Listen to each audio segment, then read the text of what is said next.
Minhas caríssimas irmãs, meus caríssimos irmãos, que Jesus nos abençoe, nos dê a sua paz e que possamos hoje, através de mais uma lição desse livro maravilhoso que é o Pão Nosso, de Francisco Cândido Xavier, pelo Espírito de Emmanuel, aonde ele comenta algumas passagens do Evangelho do Mestre, podermos utilizar como nossas lições para a nossa evolução espiritual, para a nossa caminhada neste mundo.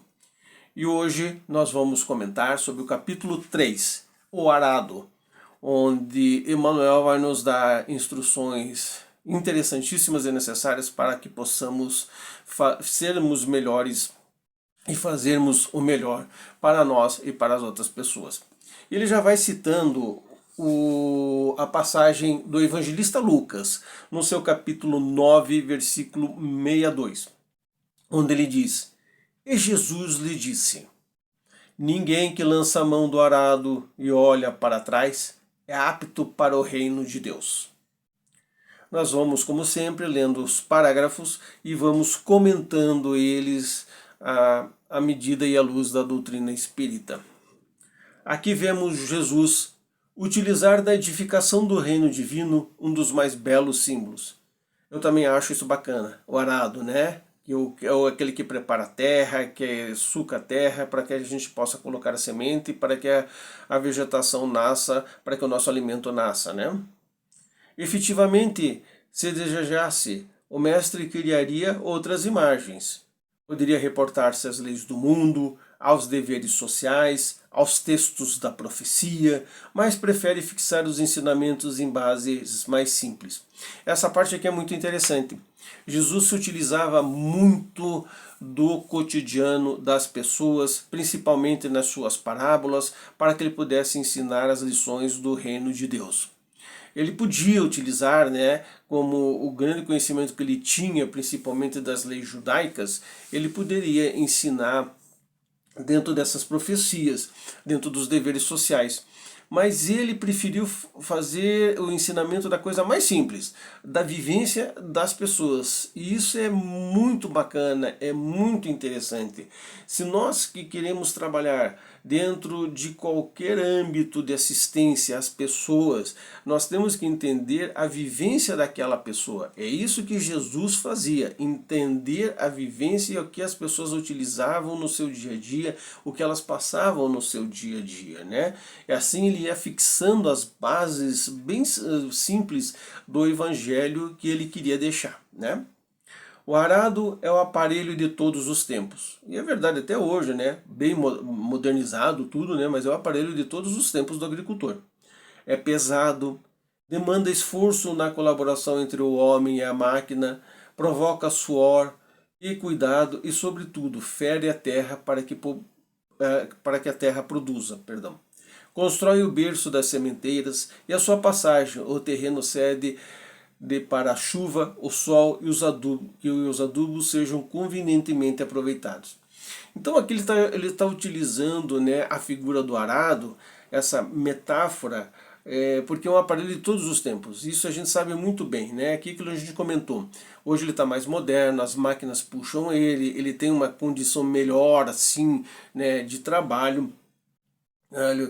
Na época, claro, provocava muito suor, né? As pessoas trabalhavam de sol a sol, puxado pelos animais, tudo, né? Eles tinham que fazer esforço para ferir a terra para que pudesse plantar, né?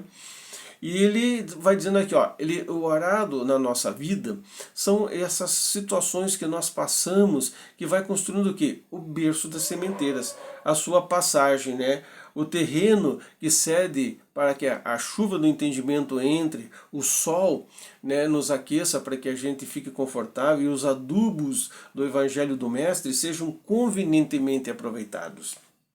É necessário, pois, que o discípulo sincero tome lições com o divino cultivador, abraçando o arado da responsabilidade na luta edificante, sem dele retirar as mãos, de modo a evitar prejuízos graves à terra de si mesmo. Olha que bacana essa parte aqui, esse trecho aqui que eu achei assim muito conveniente.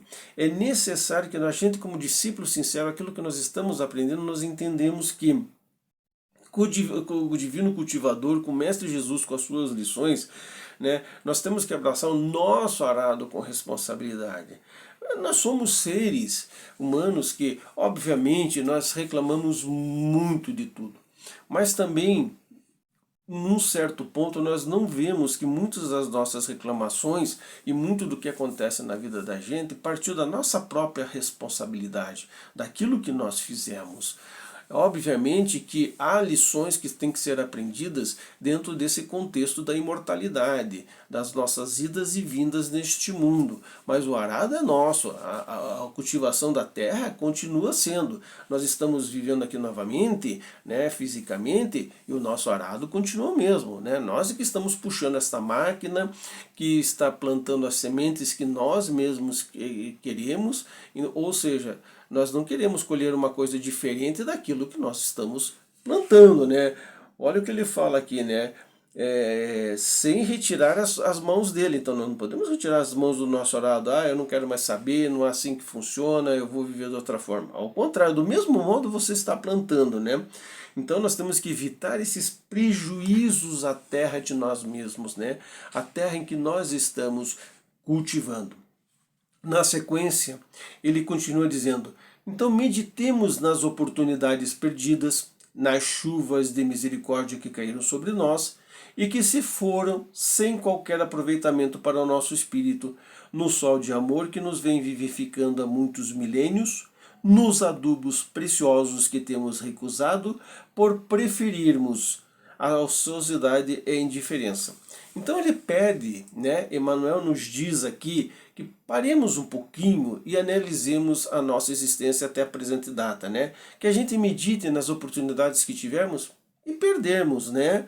Que mesmo que a gente perdeu as chuvas de misericórdia de Deus, né? Os ensinamentos de Jesus que caíram sobre nós, não foram aproveitados, nós deixamos para lá. As coisas aconteceram do melhor, plantamos a semente errada, vamos dizer assim. Plantamos a semente que nós não queríamos colher e acabamos plantando, né? Não foram aproveitadas pelo sol, como ele fala aqui, né?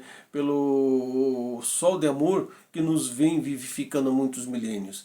Então, ele está continuando aqui na sequência dizendo: então examinemos tudo isso e reflitamos no símbolo de Jesus. Ou seja, nós nos enganemos, as pessoas eu errei. Não, eu me enganei, eu fiz o que não deveria fazer. Então vamos examinar os exemplos de Jesus.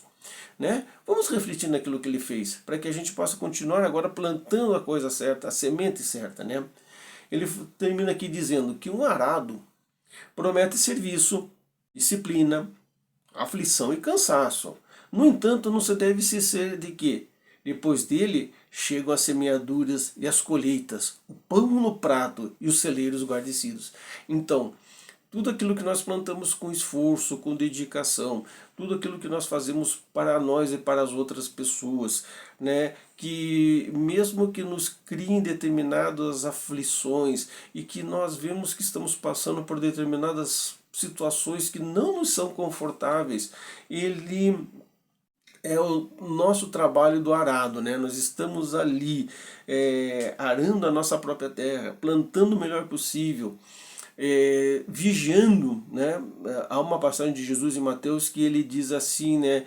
Que o agricultor arou a terra e semeou, e à noite vieram os inimigos, né, semeou o trigo, e à noite vieram os inimigos e plantaram o joio, e quando cresceu o trigo e o joio cresceram juntos, eles tiveram que separar. É assim a nossa vida também, né, que a gente plante tudo, mas após a plantação certa, a semente certa, vai crescer. E vamos ter o pão no prato, ou seja, o alimento espiritual certo, né, a nossa colheita certa e os nossos celeiros guarnecidos da melhor estrutura de aprendizado, da melhor estrutura de entendimento daquilo que nós estamos fazendo. Né? E queira Deus que quando nós nos retirarmos deste mundo, a nossa análise seja muito mais proveitosa do que delituosa, e que a nossa análise também seja de carinho para conosco mesmo, dizendo: eu posso ter me enganado anteriormente, mas de um período para cá eu procurei fazer a coisa certa para a minha evolução espiritual. Caríssimas irmãs, caríssimos irmãos, muito obrigado por nos acompanhar até agora. Vamos passar para o trabalho de radiação à distância, o trabalho de passe.